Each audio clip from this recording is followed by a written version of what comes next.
Hello, brothers and sisters. How are you doing today? My name is Michelle, and I'm going to be reading from Jim Stevens' book. He's a dear friend, just a wonderful, brilliant person, and he has put together, through much inspiration from above and gathering his own information, to put together this incredible book. It's called 101 Proofs for God.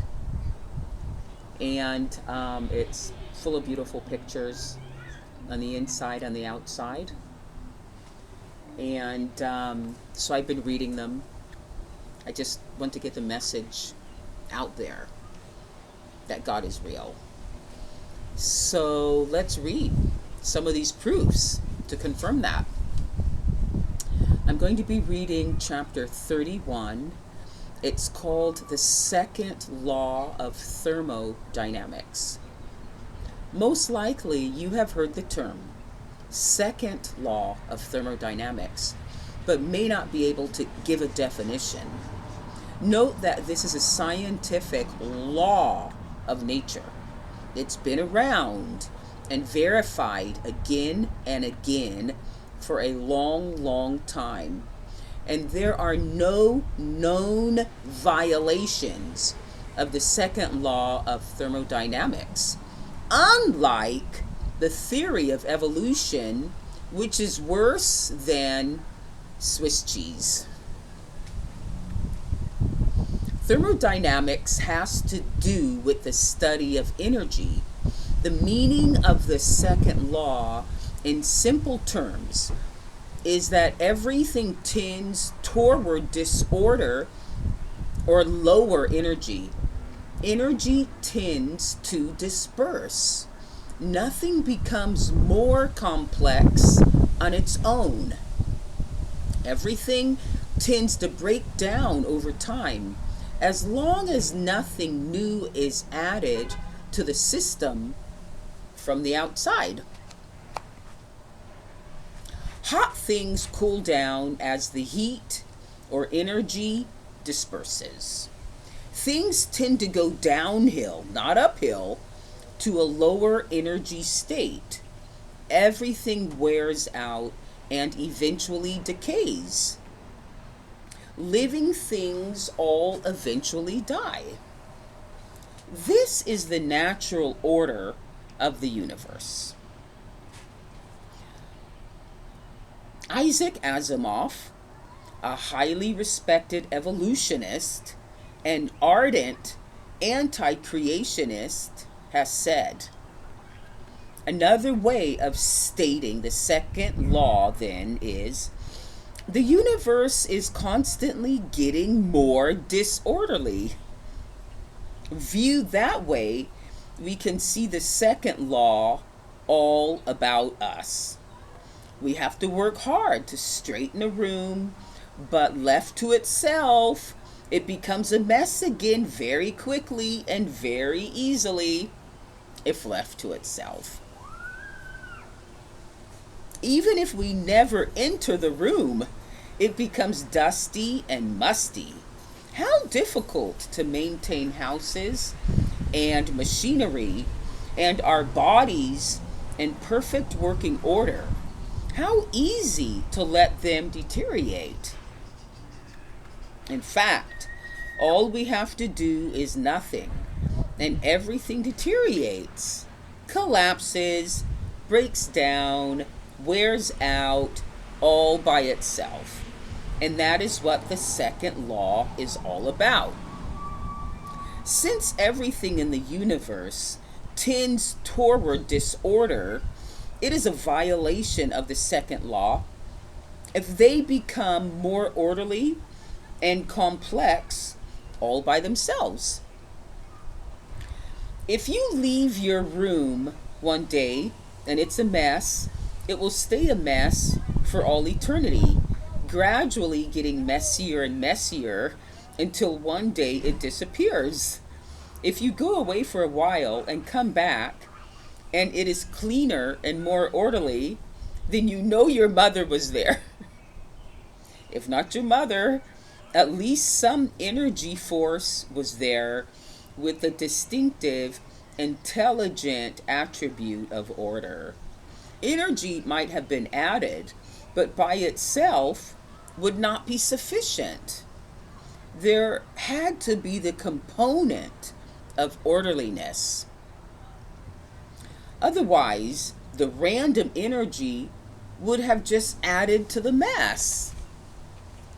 Putting a wild bull in there would not have cleaned the room.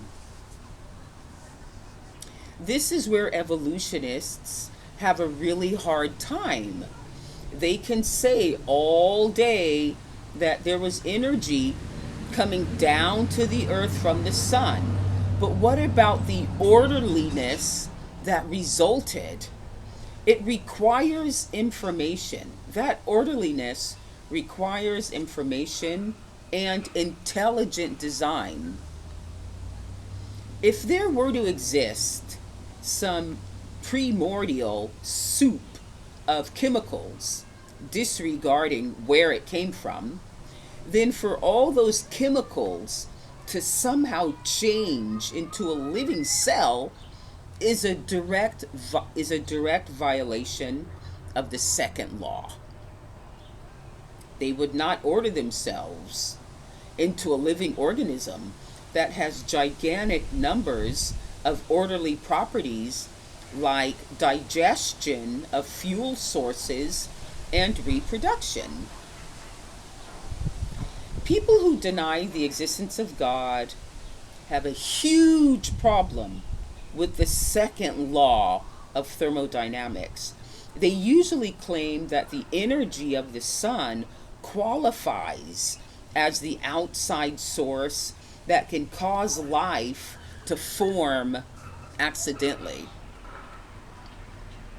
That's a huge stretch because there is no order and information in the sun's energy. There are many examples of the sun's energy speeding up the process of disorder, not the other way around. It heats water to cause it to evaporate faster. It wears out the paint on your house.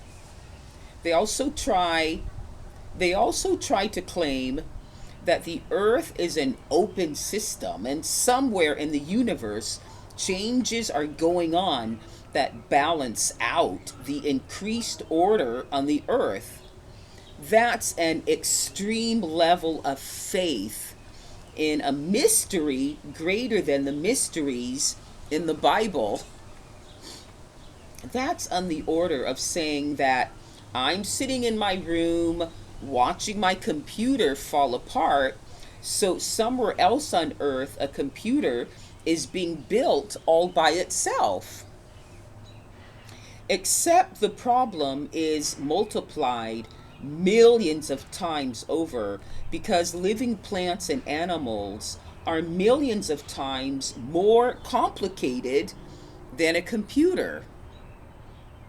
Honest evolutionists will admit that they have a problem, but nonetheless, they go right on having faith.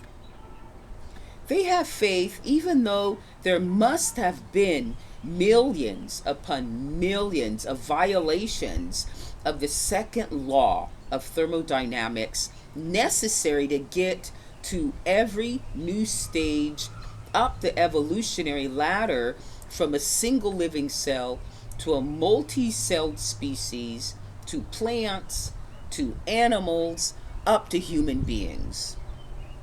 That would take an unfathomable number of increases in order, each one a violation of the second law. The only honest explanation is that an unseen, intelligent designer is adding energy and information and order. If evolution is true, there must be an extremely powerful force or mechanism at work in the cosmos that can steadily defeat the powerful ultimate tendency toward disarrangedness brought by the second law. If such an important force or mechanism is in existence, it would seem it should be quite obvious to all scientists. Yet the fact is, no such force of nature has been found.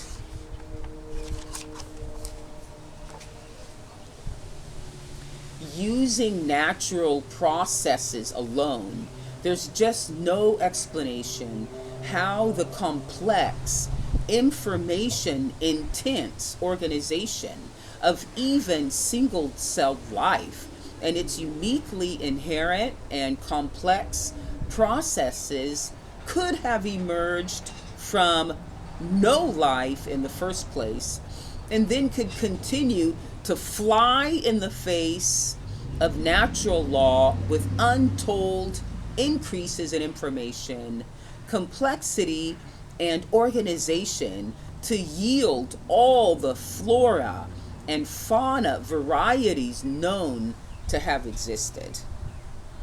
Thus, unless we are willing to argue that the influx of solar energy into the Earth makes the appearance of spaceships, computers, and the internet not extremely improbable, we have to conclude that the second law has in fact been violated here.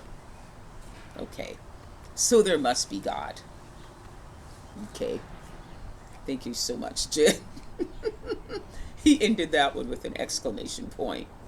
Okay, thank you so much for putting this all together for us. Okay, so we're going to be moving on. Wow. Okay, I'm going to keep it a secret. Okay, try to get a hold of the book and we can read these together. Okay, enjoy your weekend. Take care. Bye.